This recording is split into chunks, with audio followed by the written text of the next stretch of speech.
wabarakatuh. Kami mahasiswa Universitas Negeri Malang, Fakultas Ekonomi dan Bisnis. Dalam video ini, kami akan mempresentasikan tidak meratanya pendidikan di kalangan masyarakat Kota Malang pada usia 5-12 tahun. Untuk memenuhi mata kuliah Pendidikan Pancasila dengan dosen pengampu Ibu Luciana Margaret. Selamat menonton. Kami dari kelompok 6 terdiri dari 10 anggota yang masing-masing bekerja sama dalam memenuhi tugas yang berjudul tidak meratanya pendidikan di kalangan masyarakat di Kota Malang usia 5-12 tahun.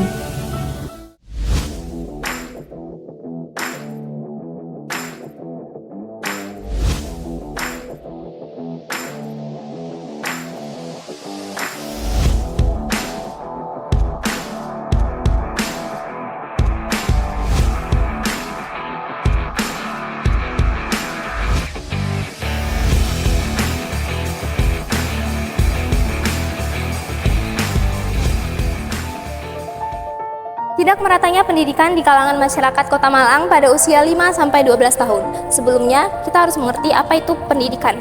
Pendidikan adalah suatu aspek penting dalam perkembangan manusia. Pendidikan juga merupakan suatu proses yang sangat penting untuk meningkatkan kecerdasan, keterampilan, dan mempertinggi budi pekerti. Pendidikan juga suatu keutuhan yang harus dipenuhi setiap individu. Dalam penjelasan tersebut, di sini akan dijelaskan beberapa masalah. Yang pertama yaitu bagaimana dampak keberadaan anak kecil yang berjualan di pinggir jalan terhadap masalah putus sekolah di usia 5-12 tahun. Yang kedua, apa faktor-faktor yang mempengaruhi keputusan anak-anak berjualan di pinggir jalan dan putus sekolah, dan apa yang dapat diambil untuk mengatasi masalah ini. Selanjutnya, dalam penelitian ini terdapat beberapa tujuan penelitian, yaitu kita dapat mengetahui banyaknya anak-anak di kalangan masyarakat pada usia 5-12 tahun yang berjualan di pinggir jalan, dan mengetahui beberapa masalah yang dihadapi oleh anak-anak di pinggir jalan yang tidak memiliki keluarga maupun tempat tinggal. Adapun beberapa manfaat bagi peneliti, bagi orang tua, maupun bagi tenaga pendidik. Yang pertama, manfaat bagi peneliti, yaitu menambah pengetahuan kepada peneliti dan masyarakat bahwa tidak meratanya pendidikan pada anak usia 5-12 tahun sangat berpengaruh pada anak-anak. Yang kedua, manfaat bagi orang tua. Memberikan sudut pandang baru mengenai pentingnya sekolah bagi anak agar mendapat pendidikan yang setara. Yang ketiga, manfaat bagi tenaga pendidik. Dapat memberikan bantuan fasilitas berupa sekolah yang bermanfaat bagi masyarakatnya, terutama anak-anak. Segala upaya yang disengaja untuk mempengaruhi orang lain, individu, kelompok, atau masyarakat luas umumnya disebut sebagai pendidikan. Namun, pemerataan pendidikan merupakan suatu proses, teknik, dan tindakan dalam pemerataan pendidikan. Umumnya, anak usia sekolah di Indonesia berusia sekitar 5-12 tahun. Masyarakat merupakan sekumpulan orang-orang yang memiliki budaya yang sama, hidup berdampingan, dan sebagian dari mereka hidup secara berkelompok. Dan hubungan pendidikan dengan masyarakat merupakan hubungan yang berkaitan satu sama lain. Sedangkan Kota Malang sendiri merupakan lokasi titik fokus kami yang menjadi penelitian kami. Kota Malang merupakan kota yang berada di Jawa Timur, Indonesia, yang sering masyarakat sebut dengan kota pendidikan dan kota pariwisata. Yang pertama adalah jenis penelitian. Jenis penelitian yang kami gunakan adalah pendekatan kuantitatif. Yang kedua adalah populasi dan sampel.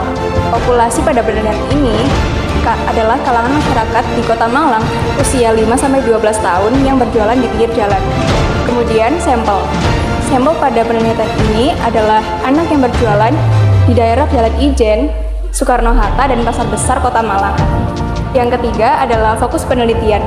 Penelitian ini berfokus kepada tidak meratanya pendidikan di kalangan masyarakat Kota Malang usia 5-12 tahun. Yang keempat adalah waktu penelitian. Penelitian ini dilaksanakan pada tanggal 8 sampai 15 November 2023. Yang kelima adalah subjek penelitian. Subjek penelitian ini adalah masyarakat di Kota Malang terkait banyaknya anak yang berjualan di pinggir jalan dengan menyebarkan kuesioner kepada masyarakat di Kota Malang agar kita dapat mengetahui informasi sesuai fakta. Kemudian ada teknik pengumpulan data. Di sini kami penelitian ini menggunakan teknik menyebarkan kuesioner atau angket kepada masyarakat di Kota Malang. Yang ketujuh ada hasil penelitian mengenai profil dari 23 responden yang telah mengisi kuesioner yang mana menyangkut pengetahuan responden mengenai anak-anak yang berjualan di pinggir jalan. Terus kemudian ada data responden. Menurut usianya sebanyak 52% anak yang berusia 18 tahun yang mengisi kuesioner ini. Dan data responden sesuai kelaminnya. Sebanyak 82,60% yang mengisi kuesioner ini adalah perempuan. Dari hasil penelitian yang dilakukan menyebarkan kuesioner kepada masyarakat Malang, berikut hasil analisisnya. Kami menyebarkan 6 soal kuesioner yang terkenal. Yang pertama, pada soal ini, tidaknya para masyarakat melihat anak-anak yang berjualan di pinggir jalan dan para masyarakat tersebut menjawab 100% mereka pernah melihat anak. Pada soal yang kedua, kiraan anak-anak yang berjualan di pinggir jalan dari hasil banyak sekitar 30%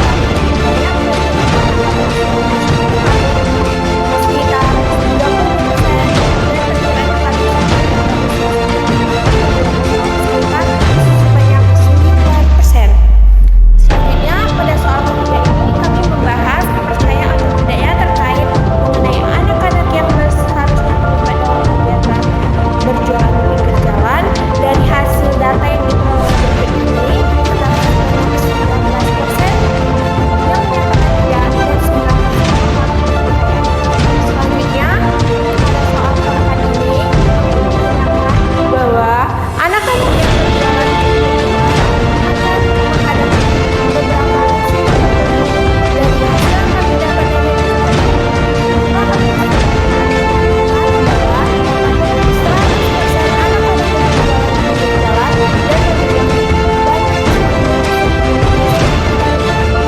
Selanjutnya, pada soal ini kami membahas faktor yang menyebabkan anak-anak pada usia 5-12 tahun yang berjualan di pinggir jalan, dan hasil yang kami dapat terdapat 74% anak yang memiliki ekonomi yang kurang berkecukupan, dan terdapat 13% anak yang keterpaksaan dan 9% korban dari penculikan. Selanjutnya, pada soal ke-6 ini, kami membahas saran dari responden untuk meningkatkan kesejahteraan anak-anak yang berjualan di pinggir jalan. Memiliki hasil sebanyak 25% yang digiatkan aksi pemberantasan perdagangan asongan pada kalangan anak-anak. 25% pemerintah menyediakan sekolah gratis, 30% memberi bantuan seperti sumbangan, dan 70% orang tua dapat lebih memperhatikan anaknya. Keberadaan anak-anak yang berjualan di pinggir jalan dapat memiliki beberapa dampak, yaitu sebagai berikut. Yang pertama, menyebabkan daerah-daerah terpencil memiliki standar pendidikan yang lebih rendah dari rata-rata. Salah satunya adalah aksesibilitas terhadap sumber daya pendidikan yang terbatas, seperti kurangnya sekolah, buku, teks, atau fasilitas pembelajaran. Selain itu, juga kondisi sosial dan ekonomi yang lebih sulit dari daerah terpencil. Salah satunya adalah aksesibilitas terhadap sumber daya pendidikan yang terbatas, seperti kurangnya sekolah, buku teks, atau fasilitas dalam pembelajaran. Selain itu, juga kondisi sosial dan ekonomi yang lebih sulit di daerah terpencil juga dapat mempengaruhi ketersediaan dana untuk investasi dalam pendidikan. Yang kedua, terjadinya disparitas pendidikan di Indonesia yang berdampak pada tidak meratanya kualitas pendidikan itu tersendiri. baik penyebab internal maupun eksternal yang berkontribusi terhadap ketimpangan yang ada. Upaya untuk mengatasi dengan kolaborasi antar pemerintah, masyarakat, dan sektor swasta untuk memastikan akses pendidikan yang merata bagi rakyat Indonesia. Ada beberapa faktor yang mempengaruhi keputusan anak untuk berjualan di pinggir jalan dan putus sekolah, antara lain yang pertama, tingkat pengangguran tinggi. Tingkat pengangguran tinggi bisa menjadi masalah serius karena dapat mempengaruhi perekonomian dan kesejahteraan sosial. Situasi di mana anak-anak kecil yang terpaksa berjualan di pinggir jalan untuk memenuhi kebutuhan hidup mereka yang seringkali terkait dengan kondisi ekonomi yang sulit, di mana keluarga mereka mungkin tidak mampu memenuhi kebutuhan dasar. Yang kedua, kurangnya akses pendidikan yang layak. Kurangnya akses pendidikan yang layak bisa disebabkan oleh beberapa faktor seperti kurangnya infrastruktur pendidikan, biaya yang tinggi, jarak yang jauh ke sekolah, atau bahkan perbedaan sosial yang mempengaruhi kesempatan pendidikan bagi beberapa kelompok masyarakat. Penting untuk adanya kebijakan yang mendukung akses pendidikan yang inklusif bagi semua kalangan agar semua anak memiliki kesempatan yang sama dalam mendapatkan pendidikan yang berkualitas. Yang ketiga, keterbatasan sumber daya ekonomi.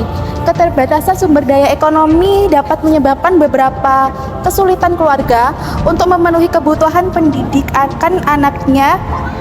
Dampak termasuk terjepitnya akses terhadap pendidikan berkualitas, seperti tidak mampunya membayar biaya sekolah, sulitnya akses ke fasilitas pendidikan yang memadai, atau bahkan anak-anak terpaksa bekerja untuk membantu keluarga.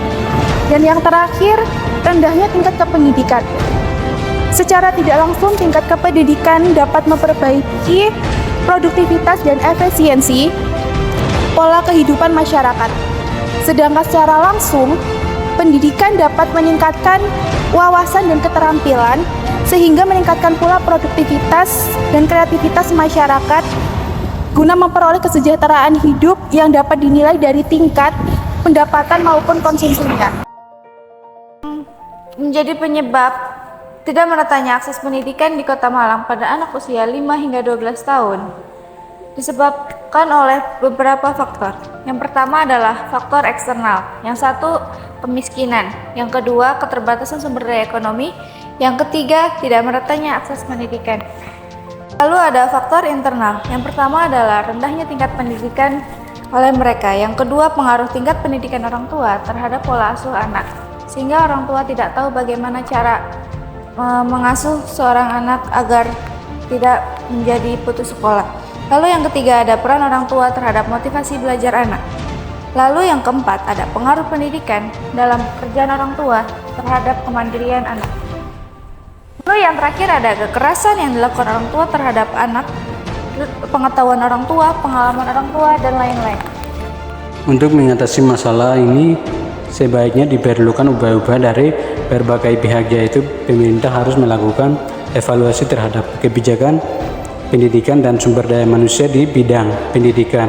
Pemerintah juga harus memberikan fasilitasi kepada anak-anak yang tidak mampu bersekolah karena alasan biaya masyarakat harus berperan aktif dalam mendukung karena pendidikan anak-anak, misalnya dengan menyediakan tanpa belajar bagi anak-anak yang tidak memiliki akses ke sekolah lembaga usaha masyarakat LSM. Anak-anak tidak dapat berperan berbagai mediator antara pemerintah